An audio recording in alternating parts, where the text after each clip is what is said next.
A day in my life. Hello everyone, temani aku sahur yuk. Nah, sahur kali ini aku mengkonsumsi bubur sumsum dengan topping kurma. Berikut merupakan metabolisme karbohidrat, protein, serta lipidnya ya.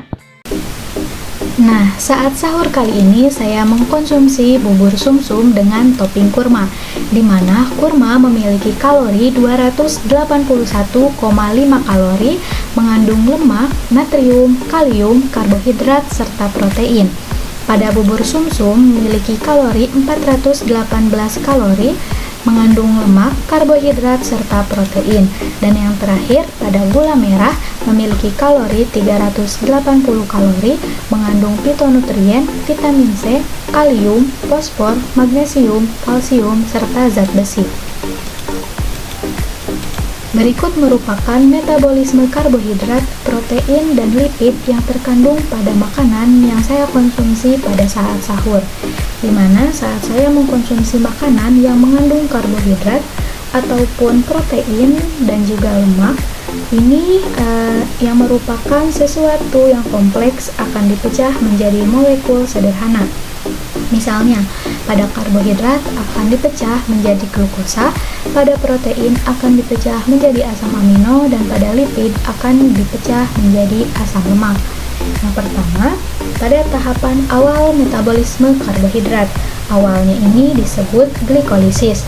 Contohnya, glukosa menjadi glukosa 1-fosfat menjadi gliseraldehyde 3-fosfat dan diakhiri dengan asam piruvat. Nah, jika hasil akhir berupa asam piruvat, maka proses metabolisme glukosa ini terjadi secara anaerob atau adanya oksigen. Nah, jika misalnya glukosa yang diserap di gilium kemudian masuk ke peredaran darah, nah kemudian glukosa kadarnya tinggi di dalam darah tersebut, itu nantinya glukosa akan disimpan dalam bentuk glikogen, disimpan di organ hati. Proses perubahan glukosa menjadi glikogen itu dibantu oleh hormon insulin yang berfungsi untuk menstabilkan kadar glukosa di dalam darah. Proses perubahan glukosa menjadi glikogen ini disebut glikogenesis. Sebaliknya, dalam keadaan puasa, otomatis kadar glukosanya menurun, yang nantinya glikogen di hati akan diubah kembali menjadi glukosa dalam jalur glikolisis yang disebut proses glikogenolisis. Nah, berikutnya, glukosa yang sudah mengalami proses glikolisis berubah menjadi asam piruvat dalam keadaan anaerob tadi, yang nantinya asam piruvat akan diubah menjadi asetil-CoA. Perubahan asam piruvat menjadi asetil-CoA itu dinamakan dehidrogenase kompleks yang melibatkan enzim piruvat dehidrogenase. Asetil-CoA akan masuk ke jalur utama metabolisme yang dinamakan siklus Krebs. Nah, di siklus Krebs ini, hasil akhirnya berupa ATP dan NH3. Nah, di NH3 ini, sisa atau buangan yang akan masuk ke siklus urea ini akan dibuang dalam bentuk urin atau ekskresi. Nah, pada pembentukan ATP, hasil dari siklus Krebs berubah NADH dan FADH hasil dari glikolisis piruvat dehidrogenase kompleks. Nah, akan dikonversi menjadi ATP, di mana 1 NADH sama dengan 3 ATP dan 1 FADH sama dengan 2 ATP. Yang nantinya, total proses metabolisme karbohidrat itu akan menghasilkan kurang lebih 34 ATP. Pada metabolisme protein, nah setelah melalui proses pencernaan ini akan diserap dalam bentuk asam amino. Asam amino di dalam tubuh akan mengalami proses sintesa protein. Nah, pada asam amino ini bisa masuk ke jalur metabolisme karbohidrat. Tepatnya, asam amino menjadi asam piruvat yang disebut glikoneogenesis yang masuk lagi ke jalur piruvat dan seterusnya, yang ujungnya menjadi energi. Nah, proses glikoneogenesis ini merupakan asupan glukosa yang kurang yang biasanya digunakan oleh seseorang yang diet keto.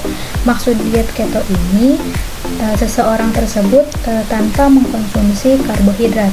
Nah, otomatis energinya harus mencari dari energi lain. Nah, bisa menggunakan asam amino atau protein. Yang terakhir, beralih ke lipid. Lipid ini akan mengalami proses pencernaan juga yang dipecah menjadi monomer berupa asam lemak dan gliserol. Nah, trigliserida ini yang masuk ke dalam tubuh akan dipecah menjadi gliserol dan fatty acid yang bisa disebut juga dengan asam lemak.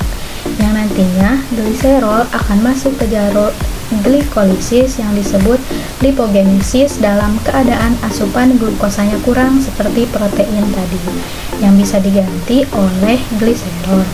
Nah, sebaiknya jika kadar gula berlebih akan diubah kembali menjadi gliserol yang disebut lipogenolisis. Sedangkan untuk asam lemak, trigliserida yang mengalami lipolisis menjadi asam lemak itu akan masuk ke jalur lipogenesis yang dikonversi menjadi asetil-CoA. Setelah dikonversi menjadi asetil-CoA, masuk ke dalam siklus Krebs yang nanti ujung-ujungnya membentuk energi juga seperti protein. Tetapi sebetulnya asam lemak ini bisa membentuk energi sendiri dengan adanya jalur yang melibatkan enzim beta oksidase ini. Nah, sekian yang dapat saya sampaikan. Wassalamualaikum warahmatullahi wabarakatuh.